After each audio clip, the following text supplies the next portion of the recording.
क्यों? क्योंकि मेरे बीच, हमारे बीच मीर जाफर थे, जयचंद नहीं, मीर जाफर। 40 मिनट के बाद वो घेरा गया, एक बाउंड्री वाल के अंदर ले जाएगा सैनिकों को। 3 दिनों तक कत्लेआम चलता रहा। सैनिकों खट खट खून की धाराएं बहती रही, बहती रही, बहती रही। और जब विजय श्री प्राप्त हुई तो मीर जाफर का पुत्र था मीरान, उसने सिराजुद्दौला की हत्या की और अंग्रेजों ने अपनी विजय श्री की रैली उसी बंगाल के गलियों में निकाला, जहां भीड़ देखते ना, लाखों की भीड़ एक गलियों में, इधर भी इधर भी। मार 300 सैनिक गाजे बाजे के साथ जा रहे थे। वहां बैठे हुए सैनिक अगर एक पत्थर उठा के मारते नन्ना नन्ना सा, तो सैनिक मर जाते, सारे सैनिक मर जाते और हमारा देश गुलाम ना होता। गुलाम हम लोग वहीं से हुए, 1757 से हम लोग गुलाम ने। ठीक उसी तरह 2011 में आए, कैसे हमारे अधिकारियों ने हमको तोड़ा, हमारे बीच में मीर जाफर खोजे और उनके साथ मिलकर हमारा कितने प्रकार से, किस प्रकार से शोषण नहीं किया। खैर, एक दूसरे विषय में ले जाना चाहता हूँ। हमारे एक मित्र थे सुनील कुमार गुप्ता जी, अब हमारे बीच में नहीं है। 2014 में हमारे प्रिय मित्र थे, ट्रेन से सफर करते थे, नहीं रहे। मैं उनके लिए कुछ नहीं कर पाया, सांस्कृतिक स्थल में स्टोर हेल्पर के पद पर थे, कुछ नहीं कर पाया। उनके बूढ़े माँ बाप थे, अब तो मर गए होंगे वो लोग, मैं गया भी नहीं, बाद में मर गए होंगे। और एक हाल में हमारी रमाबाई के थे राजेश जायसवाल जी, राजेश जायसवाल जी।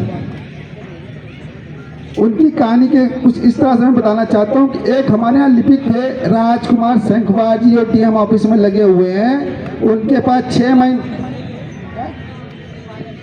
सचिवालय में लगे हुए हैं और उनके पास पैसे नहीं थे। राजेश जायसवाल 4 क्लास कर्मचारी, कानपुर से डेली टैक्सी का किराया देता, 4 बाग से फिर टैक्सी किराया देता, फिर वापस देता, वहां तक 6 महीने तक उनका खर्चा उठाने वाला राजेश जायसवाल और राजकुमार शंखवा जैसे लिपिक आज उनके लिए खड़े नहीं है यहाँ पर। ये शर्म की बात है इन जैसे लिपिकों के लिए। और राजेश जायसवाल के साथ पिछले 5 सालों से एक हमारे मुख्यालय की लिपिक है मैडम अर्चना मैडम, उनकी बाइक में थी वो जब उनको उन्नाव में एक्सीडेंट हुआ और वो खड़ी नहीं हुई। और अपने उस भाई के लिए उनका परिवार उनको कोस रहा होगा, उन्हें शर्मिंदा होना चाहिए। ऐसे लिपिकों को तो 6-6 महीने किराया दिया।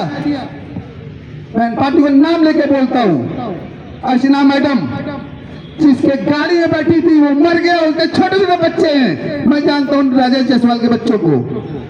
मैं शर्मिंदा हूँ, जेएनयू से एक नारा निकला था, मैं उसका रूपांतरित रूप पेश करूंगा।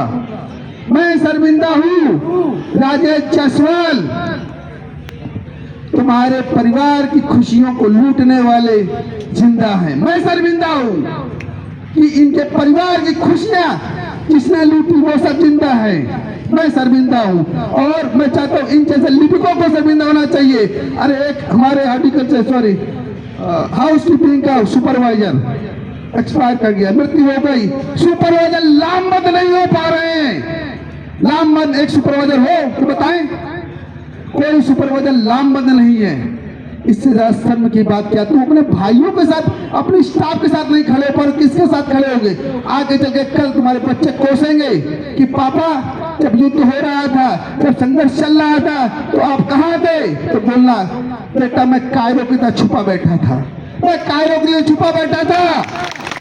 कम से कम जो यहाँ बैठे हैं, हम जीते या हारे, आने वाली पीढ़ी हमसे पूछेगी कि पापा आपने क्या कर रहे थे? मैं बोलूंगा मैं बेटा मैं लड़ रहा था, अगर हारा भी तो लड़ के हारा। मैं उन कायरों की संतान नहीं हूँ, मैं उन सिंहों की संतान हूँ। तो जीतना सीखते मैं लड़ के हारूंगा।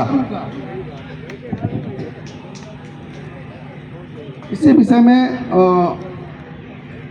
थोड़ा ज़्यादा तेज हो गया, माफी चाहूंगा।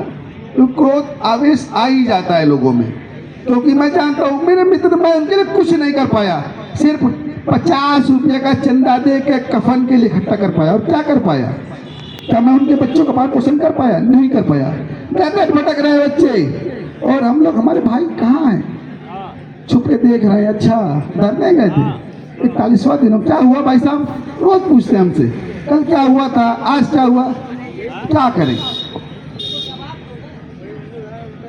जवाब कैसे दे? मैं कहता हूँ उन लिपिकों को बता रहा हूँ ना, जो लिपिक उस बाइक में बैठी थी उन्नाव में, अर्चना मुख्यालय में है, उनको लाम कम से कम यहाँ आके बोलना चाहिए कि मैं शर्मिंदा हूँ जायसवाल जी, मैं तुम्हारे काम नहीं आ सकी। उनको बोलना चाहिए यहाँ आकर कि मैं शर्मिंदा हूँ खुलेआम कि मैं तुम्हारे काम नहीं आ सकी, मैं तुम्हारे बच्चों के काम नहीं आ सकी, उनकी खुशियां मैं वापस नहीं कर। उसी बाइक में 4 सालों से उनका किराया बचा गया, 50 जाना 50 आना, हर वीक एंड पे शनिवार को 50 जाने का और मंडे को 50 आने का। 50 रुपये किराया बस का है, 100 रुपया बचा रही थी, 400 रुपया पर महीने।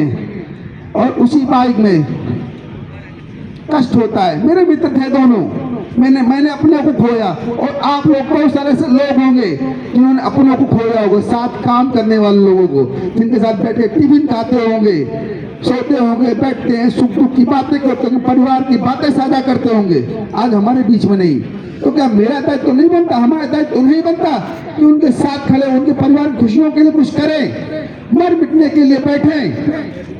आज उनके साथ हो गया, चलो चले गए, उनका परिवार रो रहा है, लेकिन कल हमारा परिवार भी रोएगा, हम भी मर जाएंगे कीड़ों की तरह। हमारे यहाँ भी रमाबाई में पंप ऑपरेटर की मृत्यु हो गई हाल में ही, बड़ा सीधा आदमी, और हमारे बड़े साहब बोलते दारू पीता था, दारू पी के मर गया। अब शब्द बोल के साथ में मैं नहीं बोलूंगा यहाँ पर माइक पर, तो कष्ट होता है। वो हमारे अधिकारी हैं, और इन्हीं शब्दों के साथ मैं अपने शब्दों को विराम देता हूँ। और एक नारा हमको सिखाया गया, हमको उसका मतलब बताया गया, मैं बोलूंगा जरूर, इंकलाब इंकलाब। धन्यवाद।